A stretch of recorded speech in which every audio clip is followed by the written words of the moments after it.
And she's very good. And then actually there's a couple of really good people so that you can work with other animals too. Oh, yeah. You know, right. Yeah.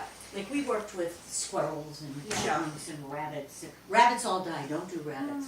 We use this from having pets, I've, Yeah. figured that We've out. had, we saved a couple squirrels, I was really happy about that. Squirrels. Birds The are problem with birds. squirrels is they're nuts. Yeah. I love doing that. Hi, so I'm Pam Lefferts and this is Ferncroft Wildlife Rescue. And the question you asked was, how did we get into wildlife rehabilitation?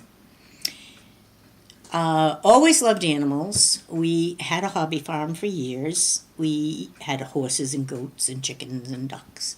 And we rehomed all the animals for a little while there was some medical issues going on. And once everybody was up and healthy, I looked at all this land and empty barns and thought, gosh, what are we going to do with this?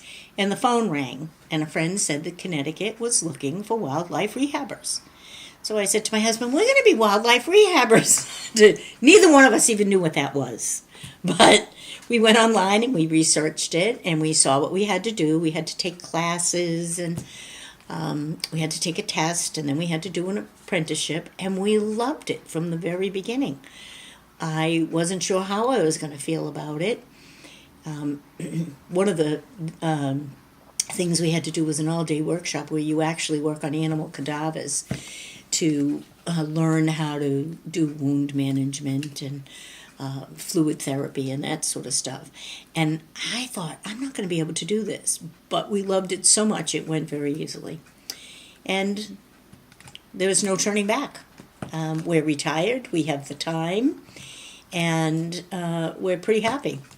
Now, there were some surprises that went with this that we were not prepared for. One was the expense of rehabbing.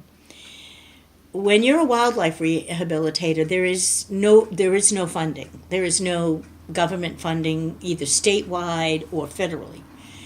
And we were told that, and we knew that, but it didn't seem like a big deal. I said, we've got some cages, we've always had animals, and we've got a barn. We should be fine. This won't cost us anything. Yeah, a little bit for food. Ah, what a surprise that was. It turned out that we needed really specialized caging. We needed an incubator. We needed a room where we could put these animals where they were separated. They can't be with your domestic animals. They can't be in the house. And then we needed pre-release pens. We didn't even know what a pre-release pen was, but we needed to build them.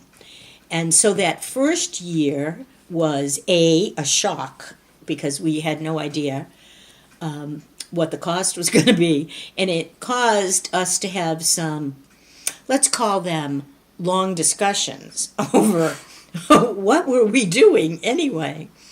But we loved it. And we were working with all kinds of animals. And our mentor called one day and said that she had just gotten some baby possums in, and would we like to come and see them and maybe learn to work with them? And I thought, ooh, an opossum? I don't know. But we went, and the first time she handed me a baby opossum, it was love at first sight. And I know that's really hard for people to believe because I would have never believed it. But they are the cutest little babies. They sort of resemble mice, except they're a little bigger. And they have these beautiful black eyes, and they look you right straight in the eye. And when you're feeding them, they have hands, and they hold you with their little hands. And you just can't help but fall in love with them. So after that first year, the second year that we started, I said, we're going to just do opossums. And we did, other than two squirrels that still hang around here. They're the world's fattest squirrels. And that's really our story of how we got into rehabbing. We now, we go to as many workshops and conferences as are offered, and we still learn about all the other animals, but we do basically work just with opossums. We'll rescue any animal that needs us, and then find the right rehabber for that animal, and we go out and do educational programs. My focus is on possums, but really we talk just about wildlife and how people can coexist with wildlife peacefully. That there is a way that we can all live together. It doesn't have to be, there's a wild animal on my property, I'm going to trap it or I'm going to kill it. There are ways that we can help one another and that we can make sure that our wildlife is well taken care of. And then I do focus on opossum because I know that they're very misunderstood and that people think, well, that's an ugly, vicious animal, which is the opposite of the truth. And I love teaching kids. I love teaching them about wildlife. They want to learn. They have so many questions. They love baby animals.